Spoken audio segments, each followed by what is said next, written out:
శివదుర్గ జ్యోతిష్యాలయం ఆర్థిక ఉద్యోగ కుటుంబ మరే ఇతర సమస్యలకైనా పరిష్కారం చూపబడను. పరిష్కారం కోసం ఈ నంబర్ని సంప్రదించండి. మేము డీకే అన్న పోటీ ఎవరితో? మన్నే శ్రీనివాస్ రెడ్డితోనా, వంశీ చంద్ర రెడ్డితోనా? కాంగ్రెస్ పార్టీతో. వ్యక్తులతో కాదు. అక్కడ వ్యక్తికి ఏమి లేదు. కాంగ్రెస్ పార్టీనే. అక్కడ కాంగ్రెస్ పార్టీ 7 సీట్లు గెలిచింది కాబట్టి అక్కడ ముఖ్యమంత్రి క్యాండిడేటు మా పార్లమెంట్ పరిధిలోకి వస్తారు కాబట్టి మేడం క్యాండిడేట్కి అక్కడ ఏమీ లేదు. రైట్. ఒకసారి రేవంత్ రెడ్డికి సంబంధించి ఎలక్షన్ విషయంలో ఆయన కామెంట్ చేస్తారు, ఒకసారి అది చూద్దామండి. Bye please. 2014 doctor Nagam Janardhan Reddy garu Mahabub Nagar ఎంపీగా నిలబడ్డప్పుడు ఇదే గడ్డ మీద నుంచి నరేంద్ర మోడీ గారు పార్లమెంట్ రంగారెడ్డి ఎత్తిపోతల పథకానికి జాతీయ హోదా ఇస్తాని మాట ఇచ్చిండు.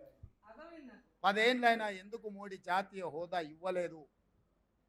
పాలమూరు ప్రజలకు ఇచ్చిన మాట నిలబెట్టుకొని మోసం చేసిన మోడీకి ఆయన తరఫున ఓట్లు అడగడానికి వీళ్ళకి అర్హత ఉందా అని నేను అడుగుతున్నా. రైట్, రియాక్షన్ అండి. బరాబర్ నాకు మాత్రమే పాలమూరులో ఈరోజు ఓట్లు అడిగే అర్హత ఉన్నది. రేవంత్ రెడ్డి గారికి లేదు. వాళ్ళ క్యాండిడేట్లు ఎవరైనా పెట్టుకుంటారో వాళ్ళు, అంటే రేవంత్ రెడ్డికి లేదంటే వాళ్ళ క్యాండిడేట్ కూడా లేనట్టే లెక్క. వాళ్ళ క్యాండిడేట్ పేరు చెప్పడానికి ఇష్టం లేదా, లేకపోతే అయిష్టంగా ఉన్నారా? అక్కడ పాలమూరు రంగారెడ్డి గురించి మాట్లాడారు రేవంత్ రెడ్డి గారు. పాలమూరు రంగారెడ్డికి అసలు ఆ పాలమూరు రంగారెడ్డి ఇవాళ ప్రాజెక్ట్ ఉండడానికి కారణం ఎవరో చెప్పలేమనండి.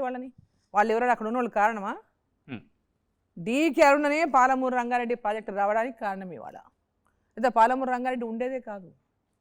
పాలమూరు రంగారెడ్డి కోసం ఆనాడు కిరణ్ కుమార్ రెడ్డి ముఖ్యమంత్రిగా ఉన్నప్పుడు జిల్లాలో ఉన్నటువంటి రిటైర్డ్ ఇంజనీర్స్ ఫోరం అంతా కూడా ఈ ప్రాజెక్ట్ అయితేనే తప్ప పాలమూరు జిల్లా సస్యశ్యామలం కాదు. Specially this parliament, Mahabubnagar parliament, అంతకుముందు ఉన్నటువంటి ఆ ప్రాంతం అంటే కల్వకుర్తి, నెట్టంపాడు, భీమా, కోయిల్సారి ఈ ప్రాజెక్టులతోన సగభాగం ఇరిగేట్ అవుతుంది. మిగిలిన భాగం ఈ పార్లమెంటులో ఇరిగేషన్ కావాలంటే పాలమూరు రంగారెడ్డి ప్రాజెక్టు కావాలని ఆ రోజు వాళ్ళందరి యొక్క సలహా సూచనలతో పట్టుబట్టి మీరు ఎట్టి పరిస్థితిలో దీన్ని జీవోని తీసుకురండి, సర్వే కన్నా జీవో తీసుకురండి, లేకపోతే రేపు తెలంగాణ అయిన తర్వాత దీంట్లో చాలా ప్రాబ్లమ్స్ వస్తాయి, ముందు నీళ్లు లేవంటారు, అదంటారు ఇదంటారు, ప్రాబ్లం అవుతుంది, దీన్ని శాంక్షన్ చేయించండి ఎట్టి పరిస్థితుల్లో వాళ్ళని కోరి నా దగ్గరికి వచ్చిన సందర్భంగా వాళ్ళందరి యొక్క దీనికోసం ఆ రోజు పట్టుబట్టి కిరణ్ కుమార్ రెడ్డి గారు ముఖ్యమంత్రిగా ఉన్నారు, జిల్లా మంత్రిగా పట్టుబట్టి నేను పాలమూరు రంగారెడ్డికి సర్వేకి జీవో తీసుకొచ్చినాం.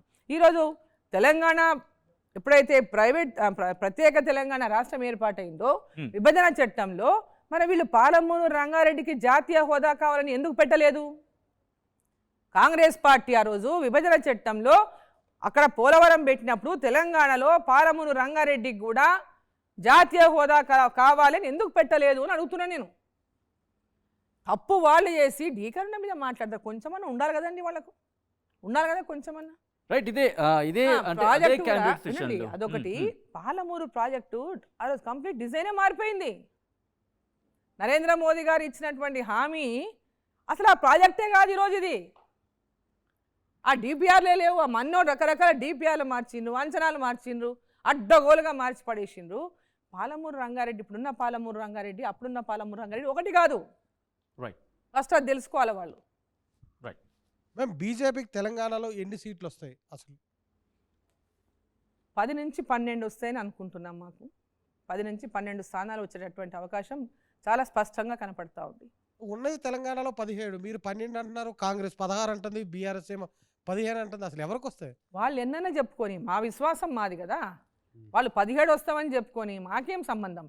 మా పార్టీకి మాకున్న సమాచారం కొద్దీ మాకు 10 నుంచి 12 స్థానాలు వస్తామనేటటువంటి నమ్మకం మాకుంది. ఈరోజు వాతావరణం, గ్రౌండ్లో ఉన్నటువంటి వాతావరణం 12 కావచ్చు, రేపు ఎలక్షన్ దగ్గరకు వస్తే 15 కూడా కావచ్చు, చెప్పలేం. బట్ ఇప్పుడున్నటువంటి యాజ్ ఆన్ డేట్ ఉన్నటువంటి పరిస్థితుల్లో 10 నుంచి 12 స్థానాలు భారతీయ జనతా పార్టీ గెలుచుకుంటుంది. ఈ ఎన్నికలకు సంబంధించి మీరు మొత్తం మోడీ పేరు మీదే ఓటు అడుగుతున్నటువంటి పరిస్థితి ఉంది. అభ్యర్థులకు సంబంధించి బలబలాలు కానివ్వండి, పార్టీకి సంబంధించి ఎక్కడ కూడా నినాదం తీసుకోవట్లేదు. ఒక వ్యక్తిని హైలైట్ చేయడం అనేది పార్టీకి రేపటికి నష్టం కలిగిస్తుందని చెప్పి ఎప్పుడైనా పార్టీలో చర్చించారా? ఇప్పటికే దీని మీద విమర్శలు కూడా వస్తున్నటువంటి పరిస్థితి ఉంది. ఒక పార్టీకి ఈరోజు నాయకునిగా ఉన్నాడు, దేశ ప్రధానిగా ఉన్నారు. దేశ ప్రధానిగా ఈ దేశానికి చేసినటువంటి సేవలు ఉన్నాయి.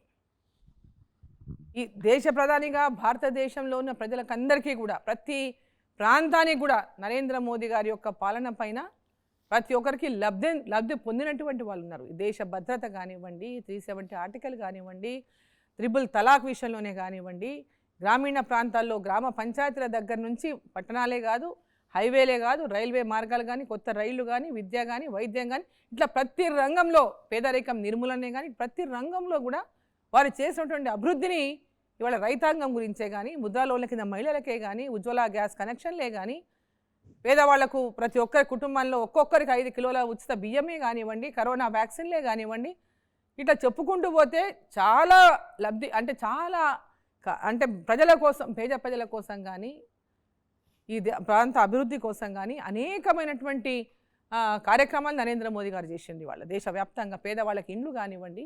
అయితే సో మేడం శ్రీధర్ అడిగిన క్వశ్చన్కి ఏంటంటే మోడీ గురించి చెప్తున్నా నిజమే, అభ్యర్థుల గురించి చెప్పడానికి ఏమీ లేదా, అభ్యర్థి దగ్గర నాయకుడి బలమైన పాయింట్ popularity. ఏం లేదా అని. మా నాయకుని పాపులారిటీ ఈరోజు ఉన్నప్పుడు ఆ పాపులారిటీ ఖచ్చితంగా పార్టీ ఈరోజు భారతీయ జనతా పార్టీ నాయకుడు నరేంద్ర మోదీ గారు, మీరు అభ్యర్థుల భారతీయ బలం గానీ జనతా పార్టీ దేశ ప్రధాని భారతీయ జనతా పార్టీ నుంచే ఈరోజు దేశంలో నాయకుడిగా ఉన్న మా ప్రధాని నరేంద్ర మోదీ గారు.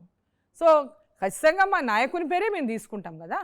అంటే మీ నాయకుడు ఇప్పుడు దేశాన్ని ఎవరైనా అభివృద్ధి కానీ చేస్తారంటారు ఎప్పుడైనా మీరు. కానీ ఒక ఇది ఉంటుందండి. ఎవరైనా కానీ ఇప్పుడు మనం చేసినటువంటి పని గురించి తర్వాతనే మనం ఓటు అడిగేది.